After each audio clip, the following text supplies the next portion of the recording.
Hello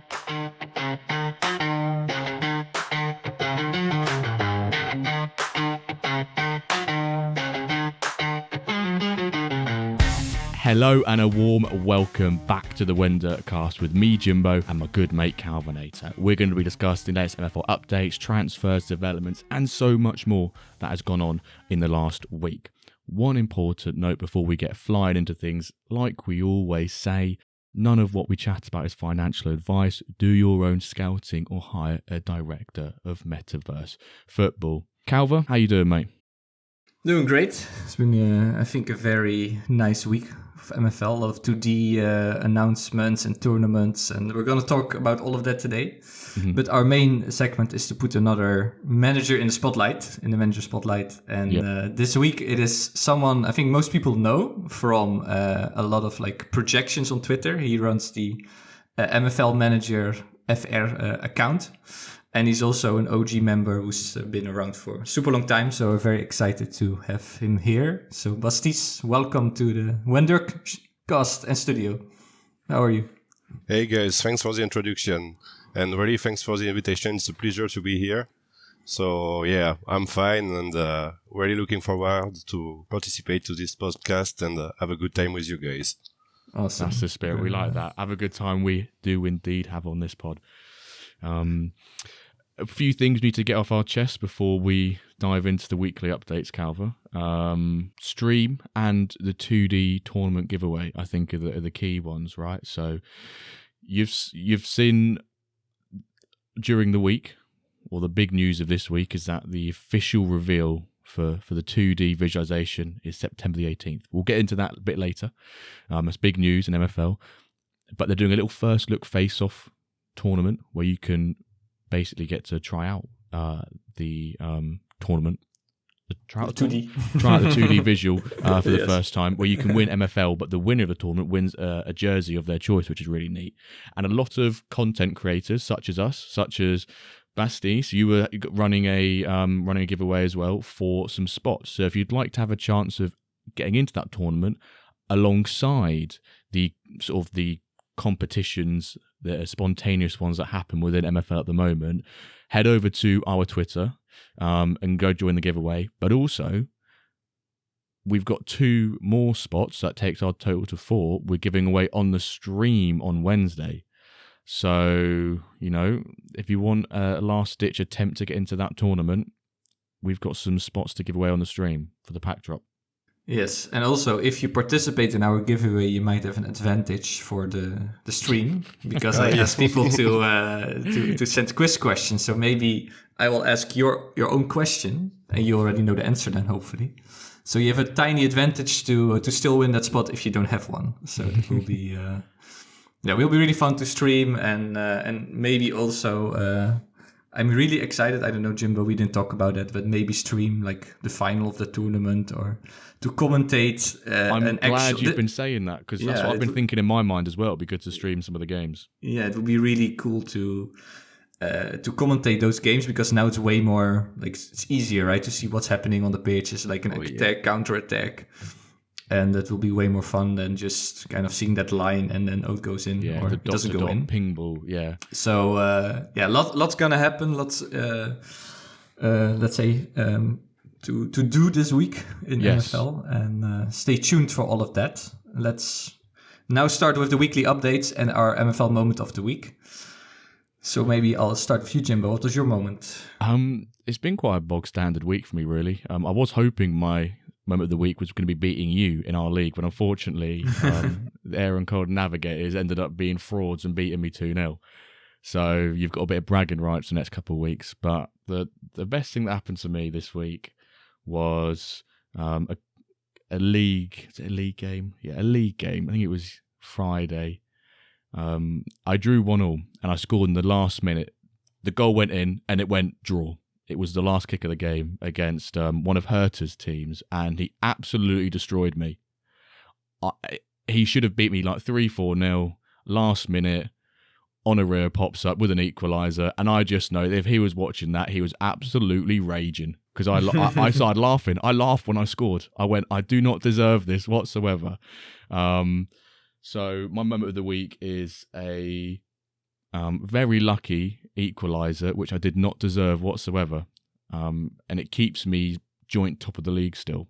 I'm third, but I'm joint top. That makes sense. Nice. And he didn't complain about the engine. That's also nice. So. Well, I did go straight away to the French chat to see if their link had been dropped in there, and it hadn't been dropped within half an hour. And we know a lot this week. There's been a lot of matches being dropped in the chats because people are going what is happening? I'll refer to that in my MFL IRL a little bit. So stay tuned for that. Bastis, had any special moment or like highlight in MFL this week? Yeah, actually, I just had a 3-2 win in Cup. That was really close game. Like I opened the score, we came back once again, and finally at like last quarter, I scored the winning goal, and so my bronze team finally can go to the quarters, maybe in Cups. Nice. I have to win the last game. But it was a really good game to see. But I think that's not the MFL moment of the week because I had my largest victory ever. Oh, wow. How much? What's the score? Well, what's your guess? Largest? I think... Well, usually before it got stuck at like 9-0 sometimes or 10-0. So maybe I'll say 11 then. No. Jimbo? It's your largest victory.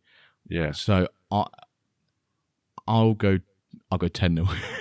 Yeah, jackpot. That's it. 10 I get a question right. Yeah, that's feel very weird, and you see that score, and you're quite happy, even if of course the opponents were like a bad team, really tired, but still it's pleasure. You take it. You want those totally. the 3 points, and if you get like 4 goals for one player or 4 assists from one player, helps in those leaderboards to get them little personal trophies, right? So I always have a bit of dilemma, like should I put my top scorer playing that match so he can bag a lot of goals and maybe get golden boot, or rest him and for like actual matches that matter. Right, so it's like always. That is a dilemma. It's a good dilemma. That is a Dirk dilemma, mate. That's a Dirk dilemma. Yeah. Well, so far I think I would still go for that golden boot and just make sure he backs a lot of goals. I'll talk about my moment of the week. Yeah, what's yours, mate? What's yours? That is with Calva Juniors, a team I don't talk about so much. They won the league once, and then they were also like one of the better teams. But actually, based on your projection, Bastis, they should be the 8th team, like, and even 100 average points below, like, the number 1.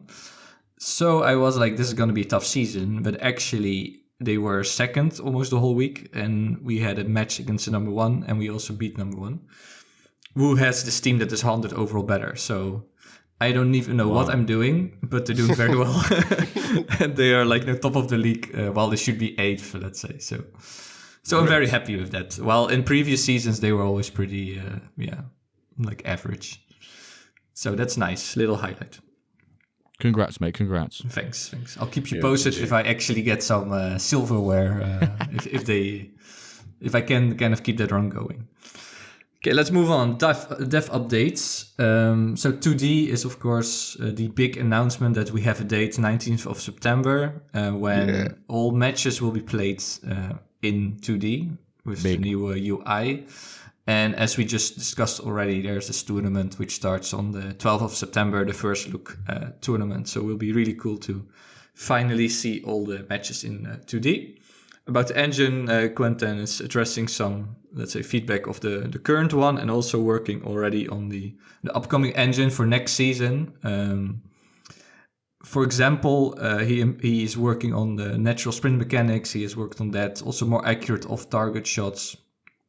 A bug fix for the ball animation in the 2D, so also improving 2D already. And also some revising player ratings, and also about the bigger stat differences. There was a lot of chat about that. So Quentin has been very busy with that. Then Cadence, the update has been completed. We all saw that for, how long was it? Like a day or two almost. We couldn't really log in or use MFL. But now everything appears to be working smoothly, so that is great.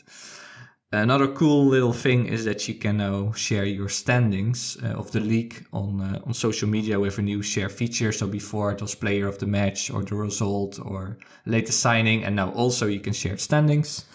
And finally, the set piece takers bug has been fixed. So I also had that sometimes you go to your set pieces and suddenly all the takers have been reset. That should now be fixed. That even if you cancel contracts or sign new guys, that they don't reset.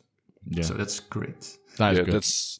That's really awesome. I don't know how many times it disappeared for me, and I was really bored with this.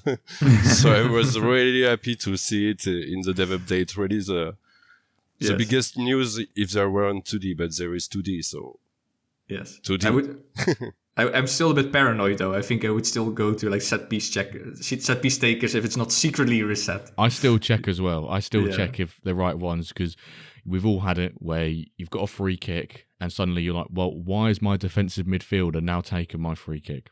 And then you're like, go have a look.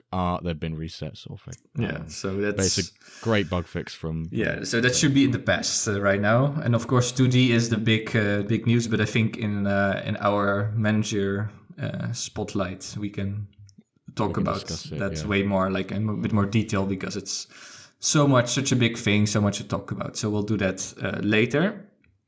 Let's now move to season updates. So we always take a look at Diamond League. How is it going? And a new thing we do is take a look at the match of the week. So in the Diamond League, we've played 6 matches right now. Matt the Mercenaries topping the league with 13 points. Then Londinium 12, Biccione Milano 11, OM 10. It's almost like a perfect sequence. Then Berlin 9, but Parque doesn't have 8, so that's a bit bad. They have 9. Basel 7, Barcelona 7, Atletico Tango 5, and Samba 3. And I think especially Atletico Tango 5 points. I think Big Wilbert after last season is quite disappointed with that. Yeah. And that's also why I selected the match of the week between Club Atletico Tango and Berlin, and which was 3-0 for Berlin. Very good news for me because my only legendary player is playing there. But for Big Wilbert, it's very sad news, of course. And also based on the stats. So I think, Jimbo, you have the match in front of you. Yeah. If you look at those stats, what do you think Big Wilbert was feeling there? Probably pretty hard done by. It's a game where Fantasy Gaffers Berlin have 3 shots on target and scored all 3 of them. Which is tough. It's one of those, I think a lot of people have found recently that you can have about 15 shots and probably about 3 on target, and none of those score, right? None of those shots on target turn to goals, and suddenly Fantasy Gaffers hit the 100% success rate with shots on target. And he scored in the 3rd, the 40th, and the 55th. So the early gut kicker, and then just before halftime and just after halftime, to send Big Wilbert's tangos into disarray. And I know Big Wilbert doesn't take losses lightly. He wants to understand, he wants to improve, and I know he'll be, like you mentioned, comparison to last season, he's not doing as well, is he? He's not doing as well. So no, must be very frustrating. Like that's. Also in this match, he had a higher XG, so also the chances he had were probably better, the shots on target, and then Berlin scoring those 3, like 100%, very effective. So yeah, it's like, what do you have to do? Do you start panicking, testing more? Is it just bad luck? It's just 6 games. It can be just a couple of bad matches in there, but it must be. I think it's just bad luck. I don't think you can say much more about it. The one thing I did recognise is that his goalkeeper, Mark Rhodes, is the England goalkeeper that I had in the Euros, and he was pants for me. You all know I stunk out the place with England in the Euros. So you blame it on the goalie. And he had a 5.3 rating, so that wasn't quite as low as Serbia. I think he got 4.3 in that game. But I'm seeing some trends, some similarities. Mark Rhodes as being part of these games. There's one player. He's a problem. He's a problem keeper. Maybe the goalie is. He's 5'8" as well. He's 5'8". We know it doesn't have an impact or a minuscule one, But you don't want a 5'8" goalkeeper, do you? No, you don't want a 5'8" goalkeeper. Yeah, actually, speaking about goalies, I also pulled up the leaderboard for goalies, and Fantasy Gaffer's goalie is the first one, SV Berlin. Actually, he got pulled, I think, pretty recently, Kuhn, and he has 7.75 rating, so pretty high. So he's prime contender, I think, for the Golden Glove. So that really helps out Gaffer, I think, to have that amazing goalie who stops loads of shots, and then he can, if he's this effective, I think he will win a lot of points and end pretty high in the Diamond League. He's the second best keeper in the game. Yes. That's out there and available, because you got Vincent, what's his name, Hansen, that the Danish goalkeeper, who's 94 rated, I think he is, but he's not. Was he packed already? Or is he still no, he's not packed. He's not packed. He's still in packs. But he was used in the Euros tournament because Rodin was able to use him now. But yeah, we'll see what happens in the next couple of weeks or next week. Actually, but Steve, are you keeping an eye out on Diamond? Do you have any favorite teams, or it's surely there's one team he looks out for. Yeah, there's one team you know. Oh, Marseille, of course. The OM legend. OM. Yeah, of course. And it's Joe Bettman's team, and I've texting with him sometimes, so I know him a bit, and very good guy, and wish him the best. And he did some splash recently and improved his team. I think he deserves the podium. He deserves the podium this year, so he will get it. He's really getting better, right? He had the final of the Cup last year, and also pretty decent finish, and now he's also 4th place with 10 points and only 3 behind the Meta Mercenaries. So I think Joe B, OM Legends, they will have that's good season. That's my dream as a guy from Marseille. It's to see Marseille at the top of the MFL Metaverse. Yes. I want this, of course. Yes. Well, let's see. Marketplace, time for that. The market moves, as we call it right now. Only 4 new managers, and one is the new user of the week. Manolo de la Noche, Didactic 13 Eduardo, and the new user of the week is Boojum, if I pronounce it well. Another Australian user, so we don't see so many Australians, and a couple of Jamie and McDonald, I think, Sonny McDonald and BJ McDonald, I think. But there's another one now, and he also bought a ton of comments, so that's a great way to kick off your MFL career. Bulk buying. Well, I have to keep reading Bad Hair's name in the sales bot, my nemesis, who again got a lot of comments, and a new Stone Club. So he's slowly also expanding his agency. Then Rare Players, speaking about selling, Jamie is I don't know if he's downsizing but he's selling some rare guys. And what do you think, Jimbo? Is he downsizing or? I got a clue, mate. I was just. You got a clue? Okay, maybe through the grapevine, or maybe Jamie can tell us himself. But anyway, he was selling some Rare Players, and 408 Sauce, our previous guest, he bought 3 new guys for about $1,000 almost. And one of the very good striker, I was talking to 408 also this week, and he really wanted to have this guy, and now he got him. 83 rated striker, Oporto, with 91 shooting, so very, very good one. Jamie sold a couple of guys, and 408 got a couple of great reinforcements. Then Legendary, an 86 goalie for only $375 was bought by Medellin Marauders from Profound Soda. Profound was also talking in general a bit like he wants to sell some guys, and why is Legendary market not moving? It cracked me up because if you listen to Profound, I found it so funny because he said I've listed them and they're not moving, and I think they've been listed for about half a day, and it was and the transfer window was shut, I think, as well, or coming to the end, and it's like half a day's not enough time to indicate if those legendaries are going to move or not, which I found quite funny. They were reasonably priced, but you're only given it a day.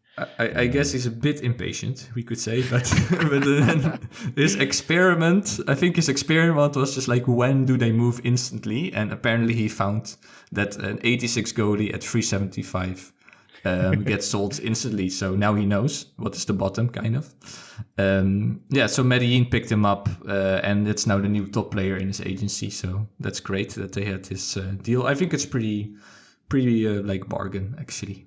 Yeah, it's a nice pickup. He could be a bit more patient with that.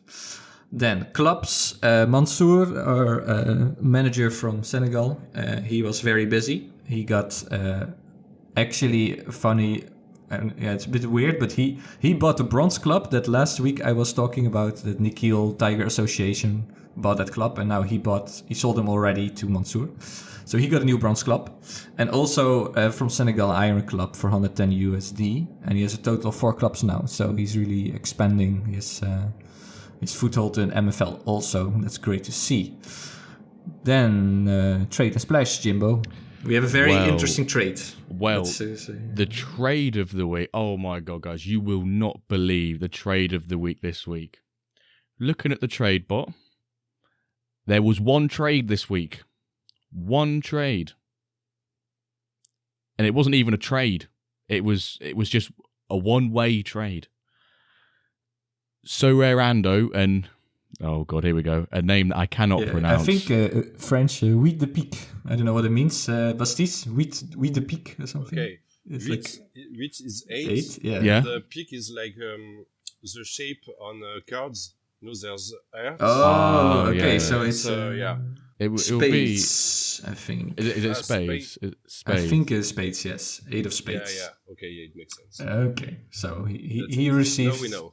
Now we know. Yeah. So See, I would have 8 of spades. He got it. I would have said the peak, but it's Piqué, the old football player. So I would have gone down the Spanish side to it. But those two guys had a little trade with Matias Delgado, 62 rated common, going to Huit de Pique, in a fascinating and unbelievable trade of this week. But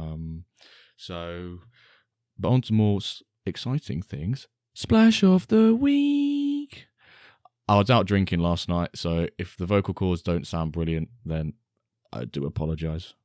No, I don't. $599 splash of the week this week. Last week was a rare because there was no legendary sold last week, but we've got ourselves back a legendary.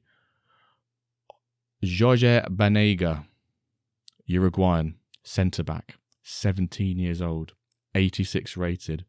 One of Profound Soda's sales experiments. One of his experiments. I haven't quite calculated how long it took from the listing to the purchase. But in Brandon, a double time guest on the pod, great guy. He picked him up for $599. So 91 defending, 81 physical, 72 pace, 73 dribbling for a centre back, and 71 passing as well on a 17-year-old. So I think I like those great stats. deal. I think it's a good purchase. For such a young guy to have and who have such a big potential still. So for 600, he has the potential to be the best legendary after a couple of seasons, or maybe 4 or 5. Well, let's say until he reaches 25, which is kind of the peak age. He has like 8 more years of playing and developing. Do you mean prime age? Prime age, yeah, maybe prime Optimus Prime age, mate. Prime age, okay. Prime rib of beef, you know. This prime age, yeah. So he still has 8 years to reach that, and he's now already 86, 17. So he's definitely one of the biggest defensive talents in the game, and Brandon got him for 600. So I think good purchase. Good purchase, yes. Definitely. Bastis, are you buying any players recently, or planning to, or packs? Are you gonna buy a pack in a drop, maybe?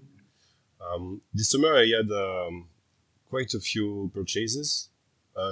During the last drop, I guess before the season before, I picked up a rare pack and was quite happy with the result because I got an 82 forward. Nice. Great. And 25 years old, so that was the bad point. But I don't play forward, and the main problem is that there are not many tactics with forward, and I couldn't fit in. And actually, except that, I also got only a bronze club, so for an 82 is a bit too small club, I guess. Bit stacky. So yeah. So I just loan it for a season, and now Nice. I figured out a trade, and I've been able to trade him for 3 younger players, like from 76 to 78 overall, and around some 19, some 21 years old, something like this. Nice. And finally, I got a brand new defense just thanks to this guy. So quite happy with the pick. And now I don't know. I think I got 3 clubs, and I got some players to not fit everything, but enough that I can do around. Yeah. So I'm quite happy with this. And yeah, maybe a pack on Wednesday. I don't know. Wednesday is my birthday, so. Oh, well, birthday luck, maybe. For Yeah, your birthday. maybe. Yeah.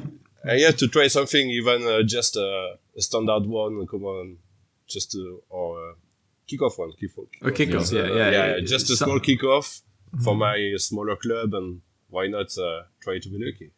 Yes. Well, you should have some luck on your birthday. We'll wish you happy birthday on the stream. On the stream, you have to remember and we'll get everyone to say happy birthday to you as well. So even if you can't tune in only for a couple of minutes, we'll everyone will be saying happy birthday to you. Yeah, so, I don't know I don't know if I will be able to be there, since I will go to the restaurant. You can still say happy birthday. But, you can still say, and we can clip it, and we can send make a it clip. clip and send it to you. Great. We'll do it. Okay. Before we move on quickly, just got one thing. Yes. Last week's splash was Matsuyama, and I got contacted by Hoodwink during the week, and he told me that Matsuyama is one of his good friends. He's from England. He supports Derby County, but he now lives in Matsuyama in Japan. Okay, so he really lives in Matsuyama. Yeah, so he actually lives there. That's why his name. He actually lives out in Japan, but he's a Derby County fan, and he's English. So he's a really great guy. So he just gave a little bit of context towards the user. So yeah, we were giving him a little shout out. So and I was already wondering, like, he has a club from Matsuyama, so there must be some connection. But now we know he actually lives there, and well, that's really cool that he truly has the club where he lives, and in Japan. Well, he's not from there. Nice, good to know. IRL MFL. I see we both kind of a similar moment, but also a bit different. So what's your moment? Well, there was no FPL, and there was no domestic club football for my club anyway, Norwich. So we naturally go to the Nations League, the international. We won't mention the France result, Bastis, against Italy. We'll keep that one quiet. But Ireland played England. Bosco and fellow Irish people, cover your ears or skip a bit, because you're not going to like this bit. So England beat Ireland 2-0. But what was so great about it was the 2 people that scored for England, Jack Grealish and Declan Rice. And do you know what makes that so special? Both of them played for Republic of Ireland, sort of under 17, under 19, under 21 teams, and then transferred nationalities to England, played against them, and then scored both against them. So you can imagine when they got on the ball, they were being booed, hounded, whistled, shouted at. Declan Rice scores, and he does like the, you know when a player scores against his old club, sort of puts his hands up. Sorry celebration. Yes, sorry, bit of a weird one, but he was like, I'm sorry for scoring against you, sort of thing. Yeah, I think that's really dumb, by the way, but okay, and then, keep going. And then Jack, you know what Jack Grealish is like? He's a wild one. What does he do? Gives it fucking big uns, gives a massive celebration right in front of the England fans, gives it large ones. And I think it was great to have those 2 guys score and 2 completely different celebrations. So, yeah, sorry, Bosco, for the 2-0 defeat. Yeah, they were nice goals as well. The question is, could MFL players change national allegiance in the future? I wonder if that's like we've been talking about, like spending some MFL to maybe change some stuff. Yeah, could be something, but well, probably not. I think it would be unfair. Do we get MFL player nationality changes before we get GTA 6? You know, we don't know which comes first. But that was my moment. That was my moment. Yeah, so my moment was my country, the Netherlands, playing against Bosnia. And I also want to relate this a little bit to MFL and engine talk, what we already did a little bit. So Netherlands was really dominating. They were playing. I was pretty happy. They were really dynamic passes. Zirkzee, the new Man U striker, was playing super great game. Reinders from Milan. They played really well together. Loads of chances. Should have been less 3-0, 4-0 by halftime. But it was actually 3-1. And Bosnia literally just had one moment and scored 3-1. Then second half, they could have scored way more. Oh, it was actually 2-1 and then 3-1 after halftime. And then Bosnia, they didn't attack at all. They had another attack in the 17th minute and they scored 3-2. And then suddenly panic started. And for 5 minutes, it was like, oh no, they're gonna give this away, and the whole vibe, and they start panicking. So in the end, they still won 5-2 in the last 10 minutes. But I really felt like this. If you look at your MFL match and you see okay, I'm actually dominating. He's lucky to score 2 goals, and then you don't have this vibe. It's just numbers and calculations. You don't have this panic that starts to spread in a team that oh no, they're gonna equalize. Bosnia fans are going nuts. The Bosnia team is motivated. You cannot get this in that kind of feeling in MFL yet, but it it kind of shows the whole story. To finish it up, is that sometimes a match might seem like engine is broken, but that's just football, right? They can score a 3-2 and then suddenly panic starts and they give it away. Yeah, it's the whole momentum changes. But this, well, we know you are a fan of Marseille, right? Or yes, so. Johnny Rowe. Yeah. We don't see him enough now to know what he's worth, but I hope he will be great.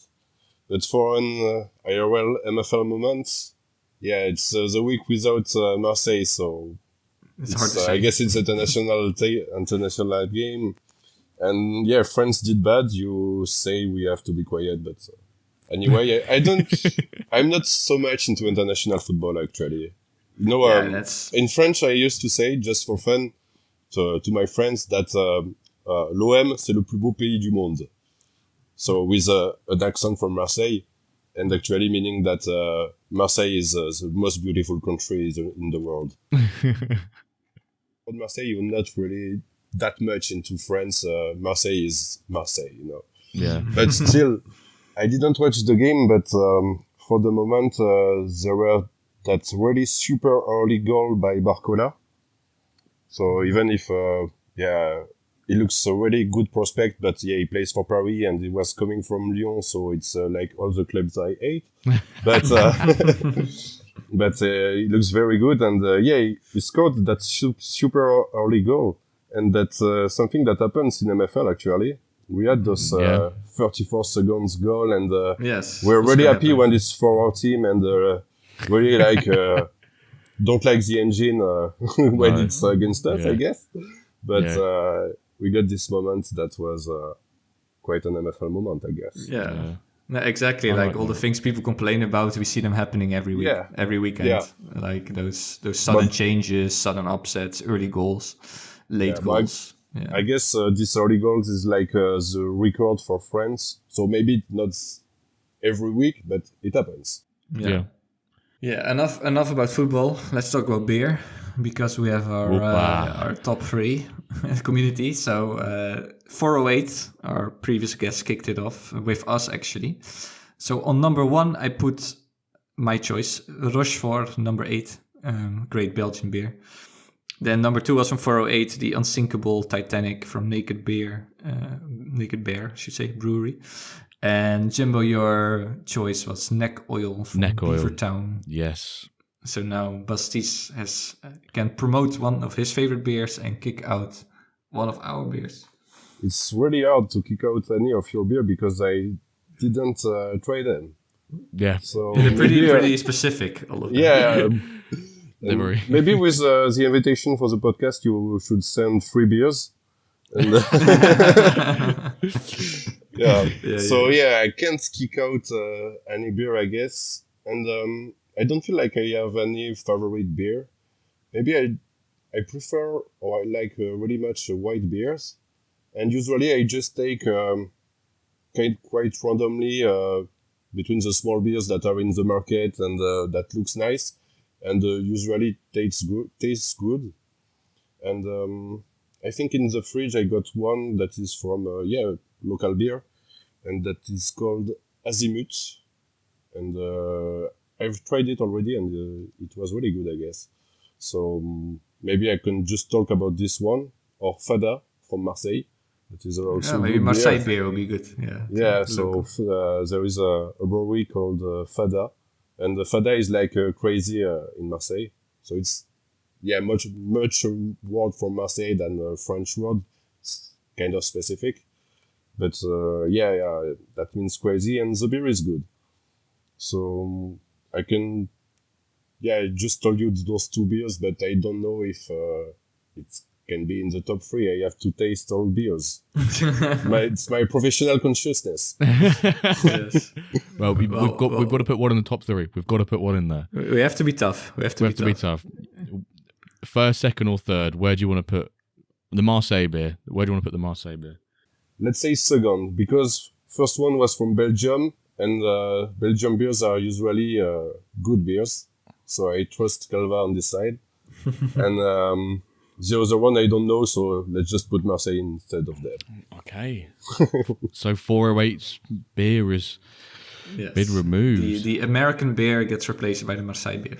Let's call it. So we've got a new number two. Yeah. And so Fada, he said Fada, something like that. Fada. Okay. Fada. Fada. Okay. So Bastis, the spotlight will be put on you right now. As always, of course, we start with our main question. What is your MFL story? How did you find out about it? And why did you decide to join? So where did I first find out about MFL? Actually, I don't remember. So I know it was somewhere on Twitter. And I was playing Sora for a few months, I guess. And just it randomly appears. I don't know if it was some content creator or some promoted advertisement. I really don't remember at all, but it was really super early before the first drop. And I always loved Football Manager. I spent hundreds of hours playing Football Managers. So I kind of liked Sora, but I'm not that much into fantasy football, but managing a football team, like in Football Manager, sounds great. So I had to check. I went to the Discord. We were really few before this. We had to reach some level to be able to participate to the OG drop and everything. It was really the start for me, I think. And so just be there, talk a little with people, and the team was already really present and answered questions and everything. So let's give a shot, and I put a few money and was like, let's buy an eventual game one day. And I just bought a rare pack and a common pack or standard pack maybe. That was like $45 the rare packs. Yeah, the so price that's really back then. a long time ago. And $35, but there were 5 players in it. So actually, what a bargain. Now that we know. Yeah. And okay, so just I bought this and I followed the project little by little, but there were nothing. There were no games. There were no clubs. There were nothing. So it just was a Discord. I just read sometimes, and then there were clubs. So I had to buy a club. And actually, I was with 2 other people. There is Dr. Petit and another guy that's not so active, but still has some player on MFL. And we were like, okay, together we have enough players to make a team, so we will make a team and let's see what happens. So we had to buy a club, and I sold one of my player to buy the club, and just I was super happy that I sold, I guess, 17 years old rare defender, 79 rating for 90 euros, something like this. So I was really super happy with this, and it was much more than my investment. And I was able to buy my club, so let's go. Yeah, nice. And then first club, second club was a bit later. So when we start the first season, we played. The second season, I won the Iron Division. Was really happy with this too. Nice. And I had a second rare player from my pack, from the first rare pack. That was an 82 defenders of 18 or 19 years old. And I just put it on the market at $400, something like this. And just he stayed there for months. I forgot about him totally. And then I got a message on Discord. Hey, I like this player. Would you mind lower this price a bit? And that was a guy that wanted this player to build a silver club in London with full English players. So Sounds I managed to get. Yeah. It's Sturge, yeah. It's Sturge. Totally. And so, I sold him for good money, and I was able to buy a bronze club with this, and a rare pack and 2 uncommon defenders, maybe something like this. So let's expand. It was the time, and now it continues, it goes on, and with actually just my first investment, I got to those 2 clubs and not enough players to fool them, but with loans and everything, it was really nice and really enjoyable. Yeah. And now I got a third one, but this one was like, okay, I buy this one just to make my academy, make playing my small players, and now here I am 2 years later with 3 clubs and a lot of players, and maybe not a lot, but kind of, and really enjoying the game. And what kind of convinced you to spend that money or to stick around? Like, because I don't know if you also tried other projects or other games, or you just found this and you stuck around, kind of. I think I didn't try many projects, or maybe just a few things really a little, with a little money, not much investment, except Solar, but anyway. And it wasn't really a question, because as long as my first investment for the OG drop was like $60 actually, and I managed to play. It was free to play for me. It was like, really, it's free to play. I just buy some game and let's play. It's fun, so no questions about it at all.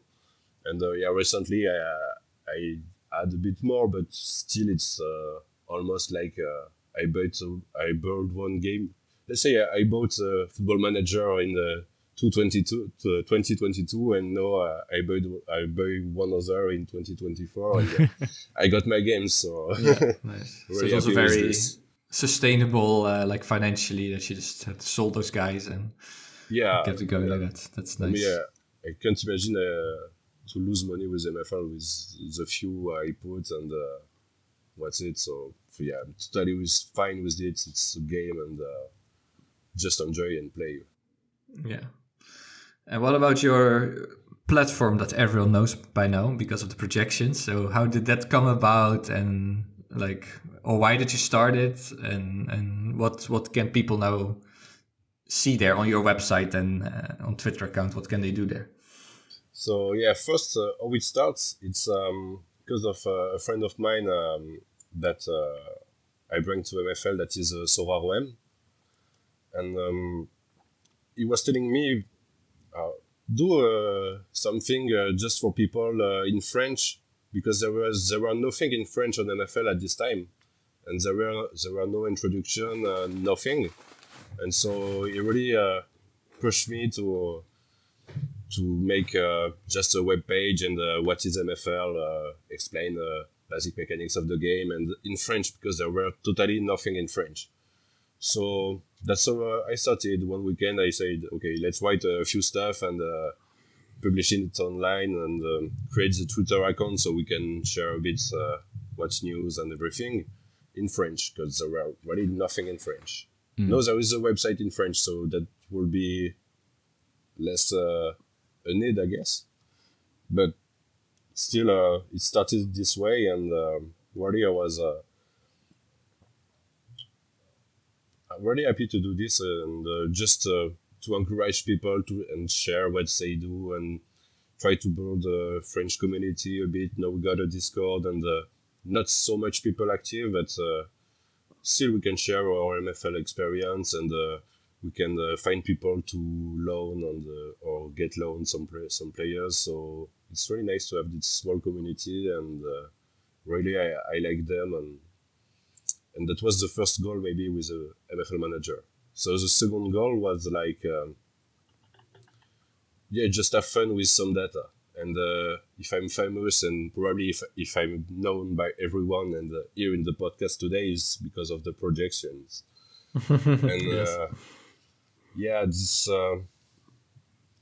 it was just I do a bit of coding, not a professional way, but I like it a bit, and I have to thank a lot Alexi of MFL Assistant, because it's him that gave me the API request so I can get players and get also which club is in which league and all those things. So with this and some Python skills, and it was not so hard to make the projection, and I really like that everyone is enjoying it and sharing. Everyone loves them. Everyone loves them. That's really nice to see it shared, and that makes me wanted to do it again and everything. But at this I have some confession. I'm a bit late because usually I want to do at the beginning when the how do you say it? Just when the leagues are done, the day where the leagues are released. Mm-hmm. So make a first version, then the second version at the end of the Mercato. Mm-hmm. But this season I didn't do it because I didn't have time at that moment. And then the end of the mid-season update. So I will skip the second one for this season and wait for the end of the mid-season. So I will give the second the update at the end of the mid-season Mercato. That's great. Yeah, I think the sort of the strength projections are great. I think the website is great. I occasionally go back and read it because you put like your little story on there about how you got into MFL and everything like that on there, which is really nice to follow. And you've got the Twitter feed and all these different links to different places. But I remember when you're right, when the leagues got created, that within like 5-10 minutes people were like, where are the projections, and you were like, end of the day, people really love them. And I think it's brilliant that we've got people like yourself and Alexis or other who are building little tools or little graphics for people, because people love them. And you'll see all the tweets saying, here's our expectations, where this, the graphic, the projection you made says that on a strength chart, we're about 6th in the league. Let's try and beat it. People can maybe use it as an easier way to look at where their club sits in a league and how to manage their expectations. Because the first thing I do when I get in my league, I click on every single club in the league and I look at their squad and I go, oh no, I'm having no chance, or actually, I reckon I might not come second bottom this year. But now, instead of having to do that, I now get, best 18, top 11, the strength, the average rating of the players, which I think is great. So I want to say, on behalf of us and the community, a massive thank you for creating those, and we look forward to what's next, if there's anything next. Yeah, it's really amazing. And I thought like we could also do a little brainstorm almost, like how could you or could we like change it in such a way that you can also see like how well you performed at the end of the season, that you see like, oh, you were predicted 8 and you ended 2nd, for example, that you're like, oh, I performed above average. Or like a manager rating, how well you did, like that you get a point if you ended one place higher, and then you have some kind of coefficient system like UEFA, right? But there's like some, nice. I don't know if you have some more plans like that, or like other ways you could show it, or like strengths. Yeah, I don't have really some future plans. The second thing, I'm a less bit famous for this, but I know Fred Gioco likes it, for instance. There is a violin graph with the levels in divisions. Oh, yes. Yeah. This one is quite nice, and so I will also make it after the mid-season. Yeah. So this one, really I like him. I like it, and I always use it to answer people that are asking which level should I get Yes. for to play in Stone Division or things like this. It's a really good graphic to just reply back with, because so many people say, I'm in Iron Division, what player should I get? And then you have a graphic and you say the Iron League, the average, the top and the highest and the lowest rated players, and it all in one image, which is brilliant. People can read images and watch things so much better than one of us trying to do 10 lines of writing. It just doesn't make any sense. But on a picture, it makes complete sense. So yeah, maybe the first thing I have to do is to put it on the website, because it's not on the website and quite hard to find. So I should put it definitely on the website, and also I think I will make a version 2 of the website at some point, because it's been quite old. But awesome. Yeah. That's really good to hear. Yeah, for future plans, it sounds good. You're UEFA. How do you say in English? UEFA, I think. UEFA. In English, we say UEFA. Yeah. UEFA. Yeah, some coefficients. Yeah, maybe hard to find out to do it, but one of the principal thing is to compare projections with the results. Yeah. And I have to do something with that, I guess. Would be cool. We look forward to it. Yeah, we look forward to it. Yeah. If you have other ideas, really feel free to talk to me, and even you here during this podcast, or anyone in the comments or by DM, don't hesitate to reach me. Great. It's always nice. So if you have any idea, reach out to Bastis with your proposals. Yeah, I think especially my technical skills are very bad, but I can definitely give you some ideas to work with. Well, maybe that's a nice transition to 2D. Maybe also you can do something with that with your website. So I put like 3 things for you. Like, how do you think it will change one MFL and the gameplay, and maybe MFL Manager, your website, like with 2D? What do you think? Like, how it will change everything to me? Yeah. Also, just to treat it, and then we move to 2D in game. Mm-hmm. I think I won't do anything with MFL Manager, but I know Alexi is quite interested to do something about the engine. So. Ooh. So yeah, maybe that's a scoop. I don't know. So yeah, it's not nothing yet, but. He already told me that he could be interested in doing some engine analysis, and so maybe there will be something at some point. I don't know totally. Maybe I shouldn't have said that. I don't know if, but it's really nothing to expect yet. But maybe one day. And so now, how 2D will change the game. So for me, the first thing is tactical. I guess we have to guess for now with. Those dots. It's still. I like the actual visualization. Yep. But we can see already tactic and what have been wrong. Just maybe if there is several dots that is in the middle of the field consecutively, like we can imagine that our scheme defensively is too wide, or things like this. But it's really we don't have much information. And what I expect the most is just to see my tactics and see what have been wrong. So if my defense is too high and they go behind or whatever, I don't know, but we will see it. And for me, it changes everything. And completely about how we can set up tactics and see what's wrong, and we will see better our tactics, the opponent tactics. Already, I'm looking forward to it very much. Yes. Yeah.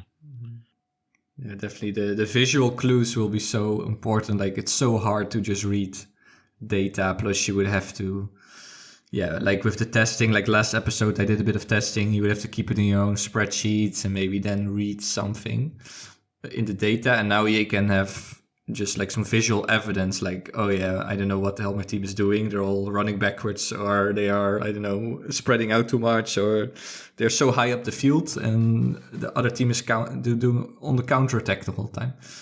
So now you can see what's happening. So that's a massive thing for tactics, I think. Yeah, I've got. Go on, Bastis. No, go on. Okay. Yeah, I was wondering if it's better or worse for my players, because now that I can see, maybe I will see their mistakes, and I will be really unhappy against my player if if why my defender is not doing. What are you doing? Yeah, so I don't know if it's better or worse on that point. And for complaints or encouragements, or for the engine. I mean, people that complain or like the engine, will it be worse or better with now that we see? I don't know. But for me, the engine is quite fine, and it's fun that, it's not the better that wins every time, so else it will be pointless. So I kind of like it, and anyway. Actually, about the individual player, it might really be interesting even on that level. Like, what if he's the one who's so slow, has low pace, and he's the one always who keeps running back super slowly, and maybe you realize, I should get defenders with higher pace now. Maybe that's like even on a player level, visual evidence of like maybe picking other guys. But Jimbo, you had another point, I think. Yeah, I just want my couple of points about what I'm most looking forward to. The tactical side is definitely a big piece. I think scouting opponents as well, being able to, at the moment, I might look at their formation or maybe look at, if they rotated their squad or fatigue or that sort of thing, or where some of their strong players are. But maybe I can now go watch some of the games they lost in and go, well, actually, what were his opponent's tactics? Did he play wide? Can I see they played really wide and they sort of dominated the game because of that, or it was successful? So I can scout my next opponents better. I think not to do with the gameplay. I think just for MFL in general, it's huge because of things like content. Because at the moment, if you're trying to get someone to play the game or show them, and at the moment you just, we've the last year and a half, we've had the ping pong ball flinging around the pitch, right? But then when you can show someone a video and you can show them something that is like Football Manager or Top 11, it's something very close to what other well-established games look like. And that's the level people expect from any sort of Football Manager game, is that visualization. Now we're getting that, which is really great. So for things like YouTube, Calva, with your amazing videos you do, you can maybe do like a complete breakdown of like a final game, or something like that. We can break down some of the games a bit better. But I also think as well, from an engine point of view, because we can now see everything, it might actually produce more feedback for the dev team to actually utilize, because we can actually now see things on the pitch. The realism of the engine, we can go, actually, why is that fullback always really far out wide on goal kicks? Just random bits which we may have not been able to see because we weren't able to see it now. But because we can see all the 22 players, we can maybe suggest more feedback to Yax and Quinton about how the engine should be tweaked, because we can now see everything. So I think it's gonna, maybe there'll be more fix the engine. When's the engine going to be fixed? That sort of thing. But I think it will, if anything, it's a good thing, because if there are little changes and tweaks that come from that, it's going to be great. It's easy to see. It's easy to see, and I'm just super looking forward to it. I can't stress that enough. I'm just buzzing. I think the content part is so important, that you can really, like, what works for most people is just visual things, right? Like, why is TikTok so big? It's just like visual, input after input in your brain. So if you see like a nice appealing ball moving around, what's happening on the pitch, we can do like goal of the week now. Right, we could like MFL could show their top 3 goals of the week of just, like that's already easy content. It will be really fun, and like, my goal of the month, goal of the year, goal of the season. Yeah, exactly. Pushkas, the MFL Pushkas Award. I don't know how we can call that then. Like it could be like the Pushkas, and then when it gets announced, you click on it and you can see a replay of the goal or something like that. Those sort of bits, which they're probably far away in terms of what we're hoping for. But I had a game earlier where my opponent scored an own goal from his defender, and it was like 30 yards out I want to see on the 22. Look, yeah. What does that look like? What does that look like on the engine? No words. I just want to be able to look at those games and go, what the fuck just happened? What happened? But yeah, I'm super buzzing for it. I can't wait. Yeah, and well, now we still talk about what's going to be released, but I'm also really looking forward to like little extra steps of like your personalized stadium or like sponsors, or I can plug my Twitter and YouTube, and we can plug WenDirk in the stadium as like one of the boards, and like those little tiny things will be also cool to personalize and then show those clips like then as your stadium on Twitter, YouTube. Of what I already said in the intro, commentating matches, way more fun to commentate, and so it has loads of benefits, and I'm really curious how big the impact will be, or what the impact will be when we start flooding Twitter with all of that. Another follow-up was like now 2D. Like before, we were asking people, if you were in charge of the project, what would you do? And then everyone was always like 2D, 2D. Yeah. But now 2D is here, so we need a new point on the horizon, a new target, a new goal. So, Bastis, do you have like a new target, or what would you prioritize? It's obvious now. With the 2D, everything is ready. We have the information on player progression. Aging, it's okay. It's 1 year per season. It's fine. But we got everything we need. So I guess it's the last details. And then season 1. That's the only priority. When season one? I think it's pretty obvious, that season 1 is the... Yeah. It's like so maybe it's so obvious that we need another priority for later. I don't know. Yeah, what could that be? Well, we can brainstorm a little bit. Well, I think I was talking to some other users this week on Discord, and a worry is player progression starts like working. Some people already have 28-year-olds, or like, what about retirement? I think retirement's gonna quickly become a big topic soon.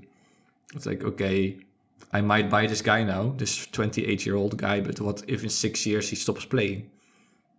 And 6 seasons in might be just one real life year. So, I think that might be the question. Those questions there, and I think ultimately those players that are older at the moment will just go for less money, which they are currently. That's the you may have more experience, or their age is higher, but they may not play for as many seasons. So naturally, they'll just go for less money. That's, I think, is the equalizer in that sense. Now and then also.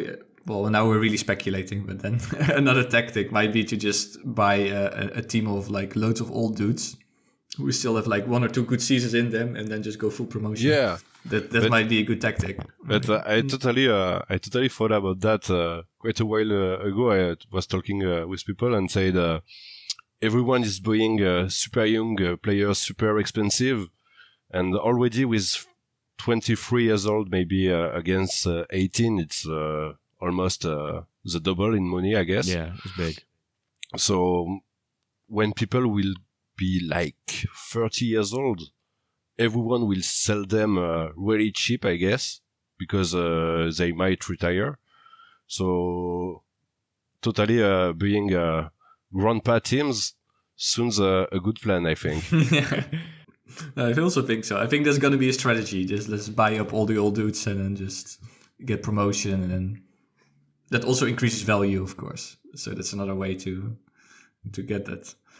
And just maybe that we know I think we just need one information, because we know there is a longevity, and that's a value between 1 and 10, I guess. Oh, I can't remember the details of it, yeah. I think.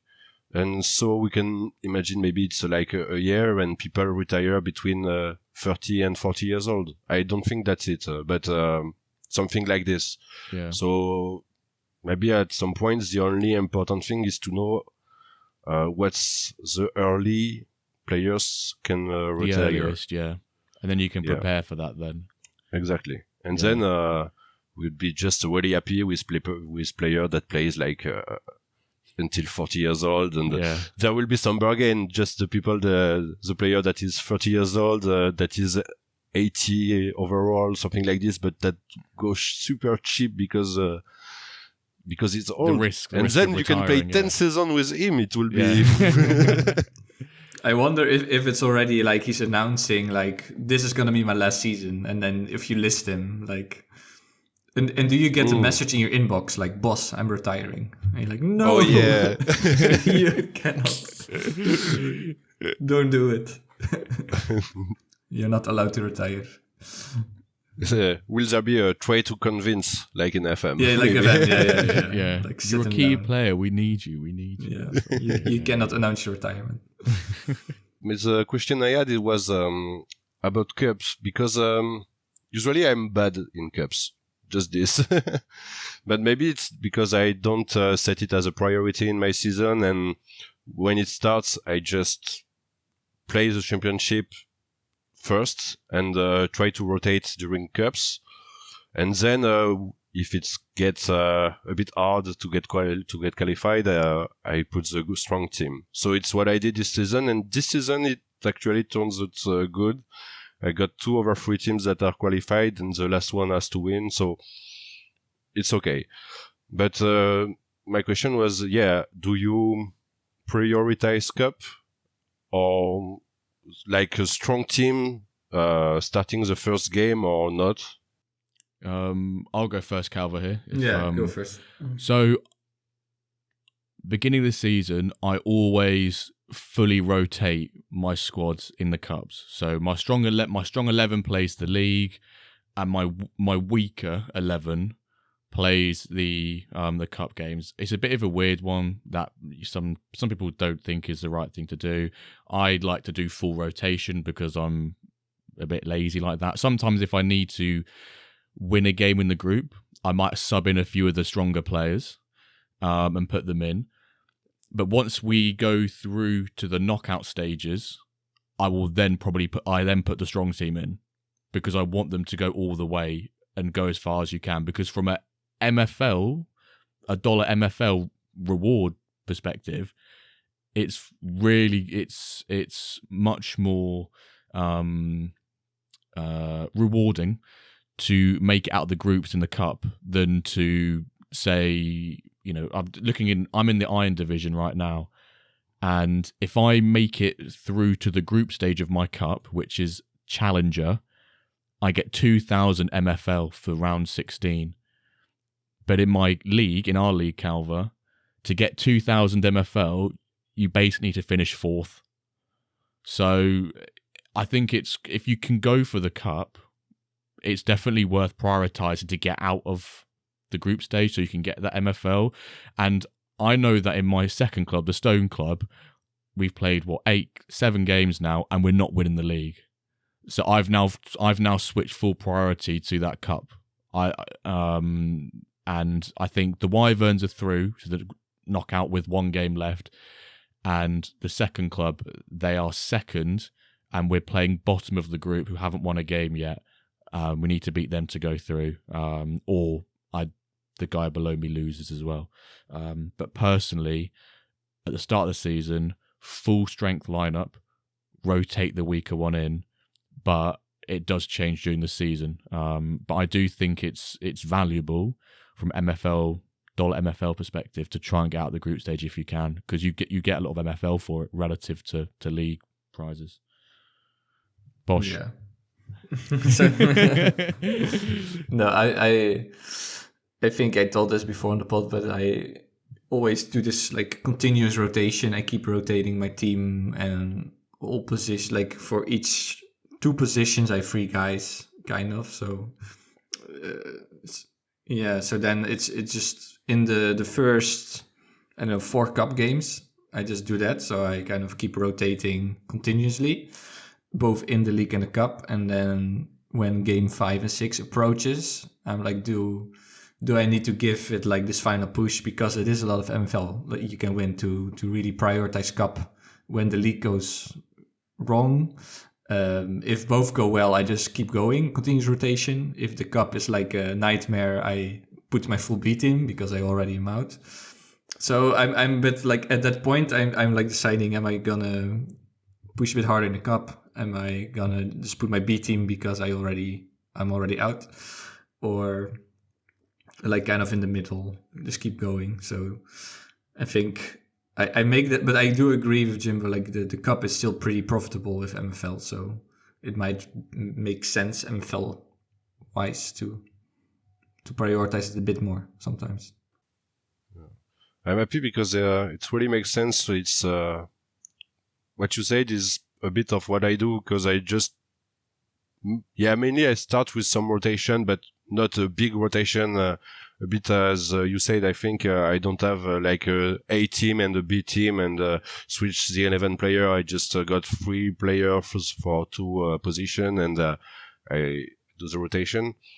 So I just rotated a bit and just see what happens. And like today it was the 5th day of the group stage, and I put the stronger one because I wanted to qualify, and okay, so I'm quite happy with what you said. So we are on the same page. yeah, exactly. Great. Okay, thank you for that question. Now let's see what 408 asked you. Actually, he kind of asked 2 things that are related to each other. So what is a fair way to price your players when selling them? Like how kind of do you end up on that price? And then the follow-up question is like your thoughts on like business ethics and morals, I guess with negotiating and trying to maybe screw people over with like lower prices or higher prices. So first, like how would you price it? And then what are your thoughts on like doing deals? Okay. So for pricing, I'm a bit used to the question since I have the Discord and some onboarding also. So I actually say always look at 3 things. First thing is, of course, MFL player. So the website from Ali Coleman, because it gives you a first idea, a first guess of the price. So first step is here, and it's really fast. Second thing is look at the actual market, because between the price and what are the players available on the market, there might be a gap. And then finally, I used to send the year table with the history of the settings. No, you don't have to use the year table because you can use MFL Assistant, and there is a graphic with the historic. And I say, it depends on these 3 factors. So what have been done, what is MFL player is the first ID maybe, and then you can adjust between what's the market and what are the last sales. And finally, the last details are between if you want to sell fast, so you put lower floor price and everything, and if you don't, you can put higher and just wait that someone is interested maybe at some point. And the 2 things to take into account also are the age, of course, and of course you can see it, but it's not counted in MFL player, so it's the secondary positions that of course can change everything. So I use a bit of all this to find the fair price depending on what I want with this player, if I want to sell it absolutely because I need money, or if I just want to sell if there is a good opportunity. And that's in between this.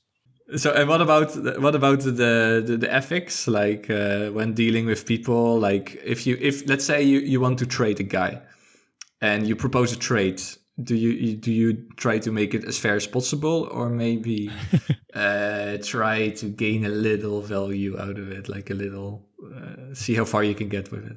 I guess it's some offers and demand. So if I got someone that really wants my player, it's valuable, so I can get a bit more. I mean, for me, you have to be ethic in the sense that you don't want to screw people, but you have to find the better, and eventually I just hope that everything will be happy with the trade. So that will be what I want. And if you're not happy, you just don't accept the deal, I guess. I don't know if there were with 408 some skills to make the deal up to your advantage and that were discussed. But no, we didn't. I think we never made a pot about it, like negotiation tactics and stuff. But it might be interesting to. But yeah, I agree. You try to make a good deal, and if someone really wants it, they have to pay a bit more for it. Like I don't. Especially with me, like I'm terrible to trade with because I'm emotionally attached to all my guys and I don't want to sell them. So it's like you have to really give me a big premium or I'm not going to let them go. No, I have the solution for you. It's simple. It's just you have to trade them just after you packed them. So the only solution, so you don't have the time to get attached. The old players, for me it's the same. Really, I trade one recently actually. One OG players almost, not from the first draft, but from some event maybe. Yeah, I don't remember, but just from some event at some point.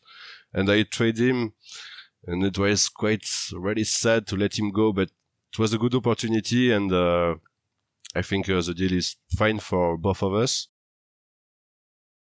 But yeah, it was hard to say goodbye. I know. It really needs to be like some offer you can't refuse. Then and then you have to let them go. Okay, awesome. And do you have a question for our next guest next week? Obviously, you will talk about it, but of course the 2D is the only thing in our mind, I guess. In my mind, maybe. So it will be something about 2D. And what I should ask? Yeah, put it in the wrong way.